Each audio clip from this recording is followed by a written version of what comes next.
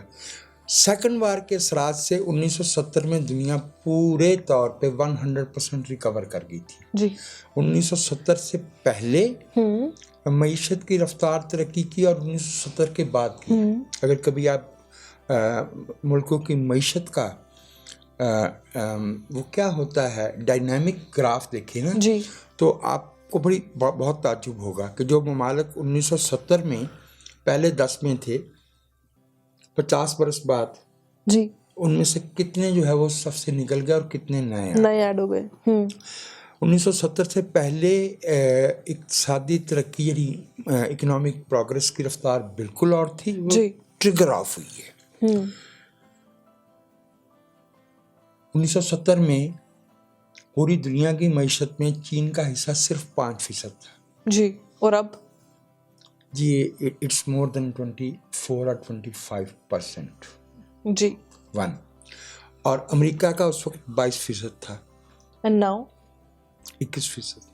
Okay, پیچھے رہ گیا ہے امریکہ. جو پہلی 10 بڑی کمپنیاں ہیں ان میں سے 7 یا 8 چین کی ہیں. جی, اور جو بڑے 10 بینک ہیں ان میں سے کم 6 چائنا کے ہیں. اور میں چین کے مقابلے میں ایک اور ابھرتی ہوئی اقتصادی اور انٹلیکچولی وائبرنٹ نیشن کی نشاندہی کرنا چاہوں گا, جو کہ میری رائے میں جس کی پراسپیکٹ جو ہے وہ چین سے بھی بہتر ہیں, بڑے ہیں, ابھی دنیا کو نظر نہیں آ رہے, وہ انڈیا ہے. آبادی میں انڈیا اس وقت 1.41 جی یعنی 141 بلین پہ ہے. 1.41 بلین 1.41 بلین 1 ارب 40 کروڑ سے زیادہ ہیں. اور انڈیا سٹیبل ڈیموکریسی ہے.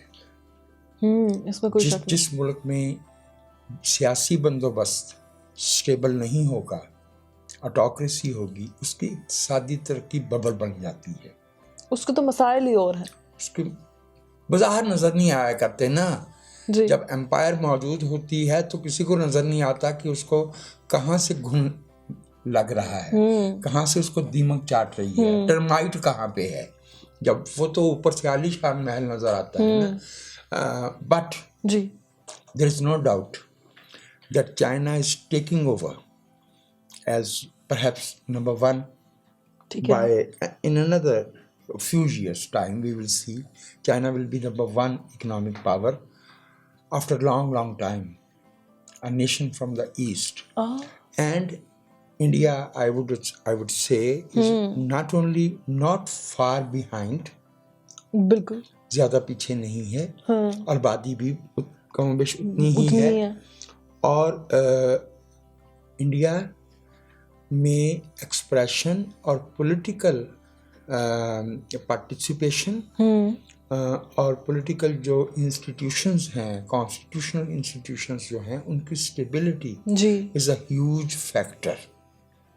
1990 کے بعد سے چین نے 1990 ہی انفیکٹ وہ پوائنٹ ہے جہاں سے چائنا نے بھی لبرلائزیشن شروع کی ہے, انڈیا نے بھی کی ہے. انڈیا کے اپنے ہینڈی کیپس رہے ہیں, بٹ آئی وڈ سے نو مور. اور ایک بہت بڑا ایڈوانٹیج جو انڈیا کو حاصل ہے وہ ہے اس کی انگلش اسپیکنگ پاپولیشن. بہتر, ٹھیک ہے, which is actually a window to today's technology. تو میری اپنی رائے میں 2 پروسیسز سملٹینیسلی جنم لے رہے ہیں. ایک تو یہ ہے کہ اب ایسٹ اور ویسٹ کی وہ تفریق جو ہے وہ اس لیے ختم ہو رہی ہے کہ ٹیکنالوجی شیئرڈ ہے, نالج شیئرڈ ہے, اور نالج کی ایکسیس جو ہے that is equal to all. وہ جو اس ایسے ایوینیوز ایسے نکل آئے ہیں, کھل گئے ہیں, جو اس سے پہلے ہم تصور نہیں کر سکتے تھے. ایسٹ ول میں ایک جسے کہنا چاہیے انٹرنیشنلسٹ کہہ لیجیے یا ہیومن پوائنٹ آف ویو سے دیکھتا ہوں جی تو میں تو اب اس کو ایسٹ ویسٹ نہیں سمجھتا. میں سمجھتا ہوں کہ انسان بحیثیت مجموعی جی جی آگے بڑھا ہے. میں اس کو ایک آپ کو اگزامپل دینا چاہوں گا. 2001 سے یعنی نئے ہزاریہ یا یہ صدی جب شروع ہوئی سے 2011 تک کا جو 10 برس تھے نا, جی پاروش بی بی 50 کروڑ انسان پاورٹی لائن سے اوپر لائے گئے ہیں.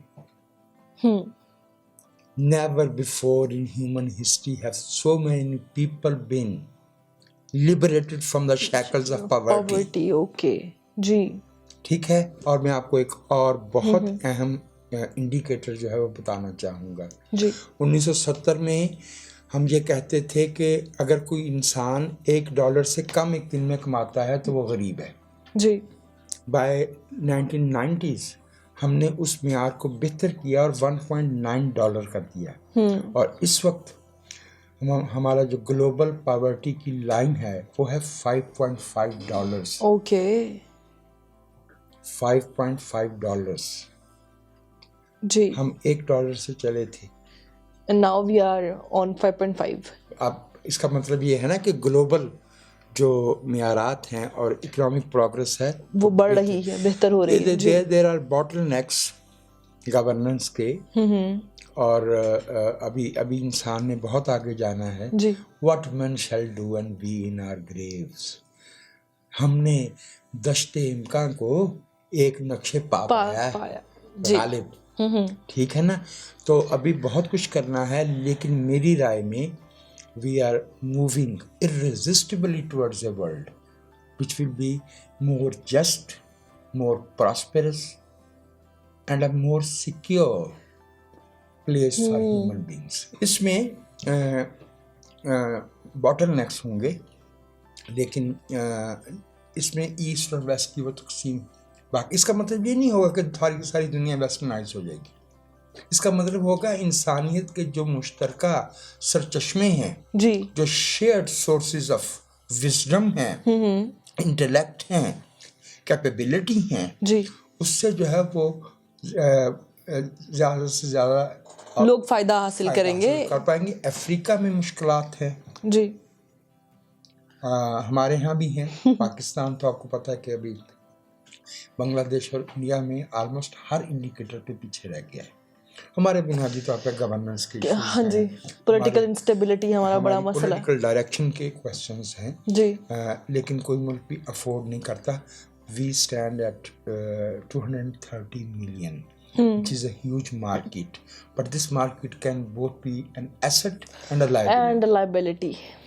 لیکن میں بحیثیت مجموعی جو ہزاروں برس سے چلی آتی ہوئی یہ لکیر تھی ایسٹ اور ویسٹ کی, اس کو مٹتے ہوئے دیکھ رہا ہوں. خوبصورت خوبصورت خوبصورت. جی اس سیریز کو یہیں پہ ختم کرتے ہیں. اپنا خیال رکھیں.